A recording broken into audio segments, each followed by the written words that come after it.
cerita tadi kegiatan-kegiatan budaya setelah endemi ini. Udah mulai berkeliaran di sekolah-sekolah, udah mulai ekskul, udah jalan. Cuma event-event besar dalam konteks daerah maupun pusat memang belum seganas dulu. Ya, tapi ya gimana, hidup kan harus dijalani ya. Iyalah. Kita pun harus bersyukur. Pandemi sudah lewat, sekarang endemi, tinggal bagaimana menata ulang hidup kita kan. Betul, dan ekonomi yang kemarin diforsir habis-habisan untuk menyelamatkan, menguji ketahanan kita semua ya, pribadi, keluarga, daerah, itu terasa negara betul. Itu negara terutama tanpa terkecuali bilang mau lu kaya, mau enggak, mau miskin, kena aja semua. Ya, tapi nggak bisa dipungkiri juga ada yang di masa pandemi justru menjadi kaya raya karena dia mampu menempatkan satu peluang yang luar biasa di masa pandemi. Ya, selama mereka masih jujur itu untuk kepentingan masyarakat dan kepentingan warganya yang terkena SS pandemi, nggak apa-apa lah. Tapi kalau yang semata-mata untuk kepentingan pribadinya ya maksudnya ya semoga dia cepat sadar gitu gitu. Ya, tapi nggak apa-apa lah sebagai orang berbudaya. Iya, bahkan yang mengkorup banyak kan. Banyak. Kalau itu bukan manusia lagi, kalau udah korupsi di bidang humaniora, kalau untuk akses humaniora kemudian dikorupsi, itu bagi aku bukan manusia lagi. Kalau menurut Mas Harson, korupsi itu budaya nggak?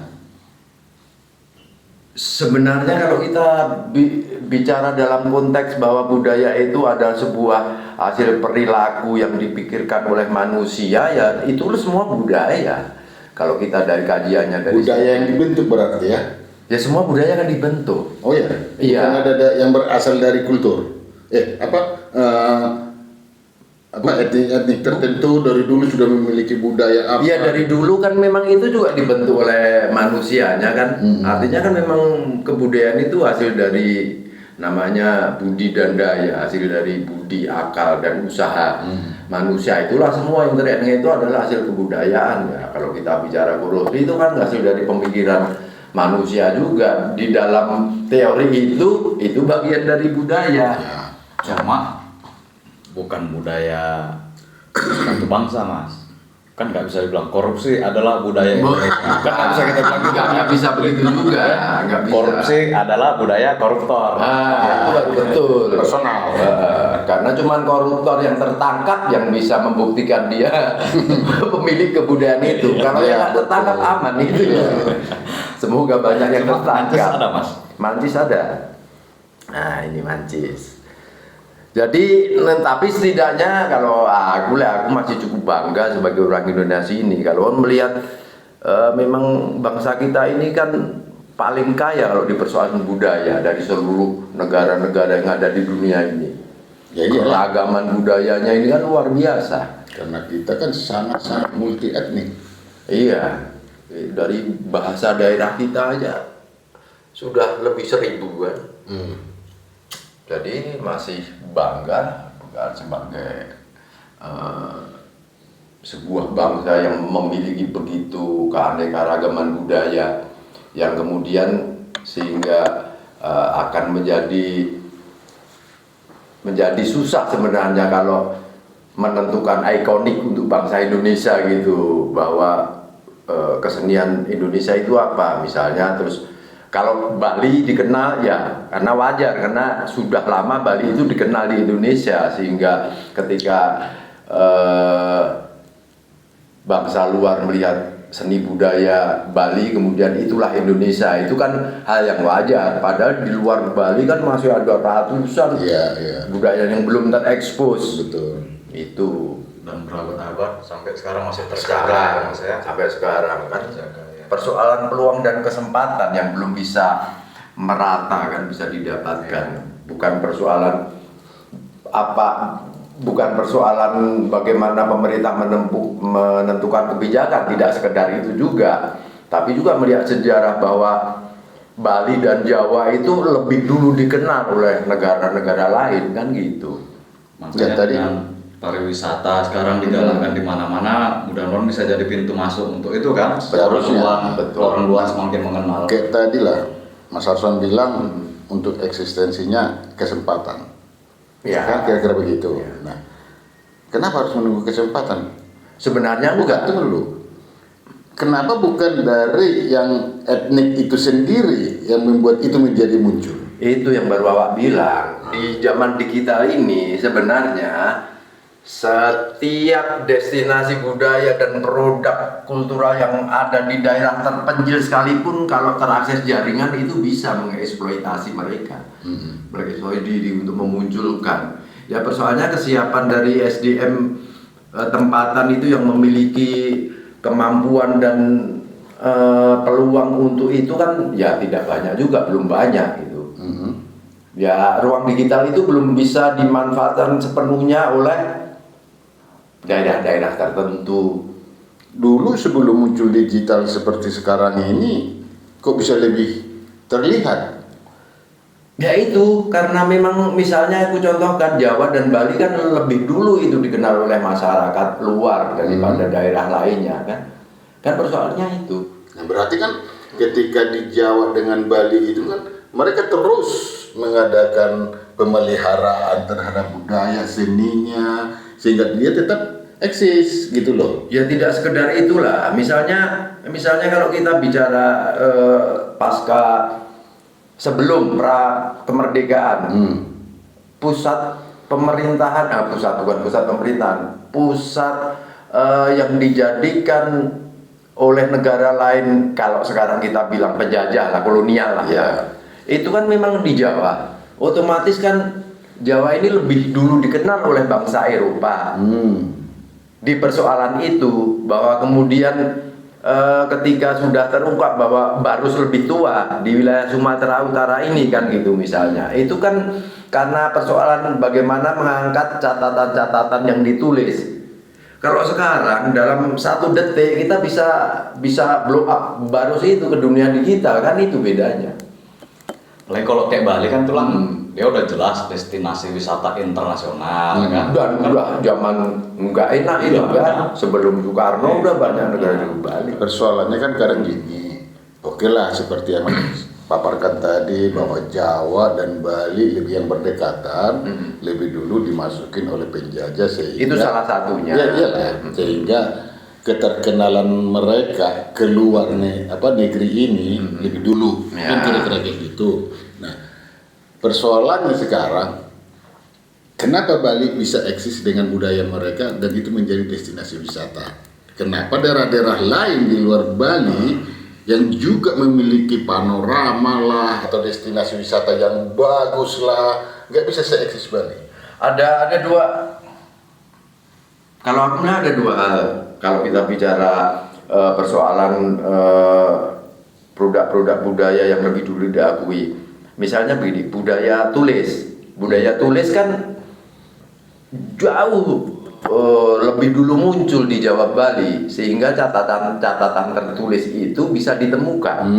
Kita bukan bicara usia kesenian, tapi bagaimana kesenian itu terdata, tertulis kan, itu yang pertama menurut awak ya Le. Kemudian sebagai seorang pelaku seni ya, yang dulu sebelum awak sangat mencintai etnis tempatan di sini, awak dulu kan bergeliat di dunia kesenian Jawa, namanya di Jogja kan. Bisa membedakan bahwa waktu awak belajar kesenian di Jawa dan Bali itu sampai pada satu tataran istilah bahwa seni itu bagian dari ibadah. Seni itu adalah beribadah. Seni itu adalah laku suci. Makanya kemudian bagaimana kita melihat religiusitas, kira-kira ya setara lah kita berkesenian itu gitu. Karena bagian dari situ bahwa kesenian itu juga harus diserusi dengan jiwa dan raga, dengan rohani, itu memang kemudian membuat bagaimana kesenian itu tidak sangat gampang ditinggalkan. Nah, kalau menurut Mas Harson nih, bagaimana budaya ini membentuk karakter daripada pemilik budaya itu sendiri? Seharusnya. Kalau seharusnya agak susah tapi kalau berdasarkan dari pengalaman, bagaimana awak ini lah ya, dari kesenian Jawa aja lah ya, walaupun banyak hal-hal yang sangat unik yang saya temukan di sini, tapi gini, bagaimana bahwa kesenian itu menjadi contohnya saja, misalnya kalau kita cerita dari pewayangan baik itu Ramayana maupun Mahabharata. Nah, satu yang bisa saya lihat bagaimana dalam pemberian nama pun, nama anak itu sebelum kita mengenal nama-nama adopsi dari luar seperti David lah, Ferdinand lah, nama orang Jawa itu yang nama tradisi dan nama tokoh-tokoh dalam wayang itu setara dipakai. Kalau yang tradisi Paijo, Paimin, Sukina, Sukinem segala macam, tapi yang kemudian yang dinamakan Harjuna, kemudian ada nama Bima, ada nama Sadewa.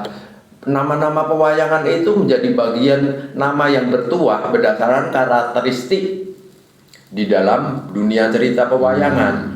Jadi yang dianggap jahat itu, mana ada seorang anak Jawa diberi nama Rahwana itu, nggak pernah ada. Nggak pernah ada.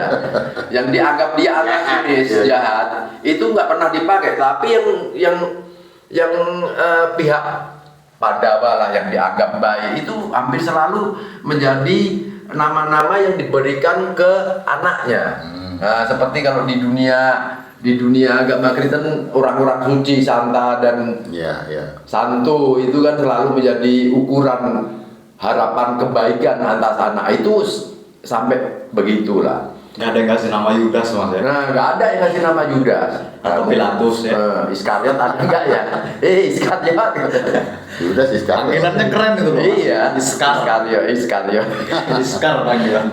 Ya. Kira-kira jadi itu sampai memang sudah mengalir di nadi, tapi gini, bagaimana filosofi atau teori belajar berkesenian itu di dalam pengalaman hidup saya dan banyak seniman-seniman di Jawa itu menjadi semacam ini loh, semacam jalan hidup. Jalan hidup. Misalnya begini, terpaksa ya walaupun agak susah menerangkan. Ketika saya belajar tarian klasik Jawa itu ada yang pertama kali diberikan itu ada 4 hal. Nyawiji, greget, sengguh, uramingko. Nyawiji itu adalah kesatuan tekad. Dan itu hubungannya vertikal. Ya kan? Dari sini menjadi satu tekad. Ya, greget itu sebuah usaha nyata. Ya, greget itu sebuah usaha nyata. Jadi tidak hanya aku pengen ini tapi nggak dijalani, hanya aku pengen. Itu konsistensi terhadap apa yang kita jadi ucapkan atau statement kita. Sengguh itu apa ya? Tangguh. Tangguh. Uramingko itu sebenarnya pantang mundur. Dia tidak takut menghadapi apapun. Walaupun sebenarnya tidak ada manusia itu tidak pernah punya rasa takut. Tapi ini mengajarkan bahwa jangan untuk mencapai sesuatu, 4 ini yang pertama adalah menyatukan tekad atas izin Tuhan Allah, kemudian greget apa upaya nyatamu, ya kan, kemudian sengguh itu dengan satu ketangguhan yang luar biasa. Orang mingguh itu jangan takut menghadapi apapun selama kita di jalan yang benar. Nah ini kan, ini untuk belajar menari, tapi ini ternyata kemudian menjadi jalan hidup, karena ini menentukan karakter penari kejawaan itu memiliki seperti itu dalam hidupnya gitu. Nah, jadi bagaimana kemudian kultur itu bisa membangun sebuah karakter? Misalnya kalau kita menjadi pemain wayang orang ini, menjadi pemain wayang orang itu berarti dia belajar seluruh aspek sisi kehidupan interaksi sosial di masyarakat, mulai dari attitude, mulai dari pemakaian bahasa yang benar, mulai dari sopan santun, mulai nilai-nilai kebenaran, nilai-nilai kebijakan, itu semua secara tidak langsung itu penarinya belajar tentang itu, dan itu membentuk karakteristik. Makanya kan kalau kita lihat, ya kan, dimanapun misalnya kalau penari Jawa misalnya, kan orangnya pasti beliau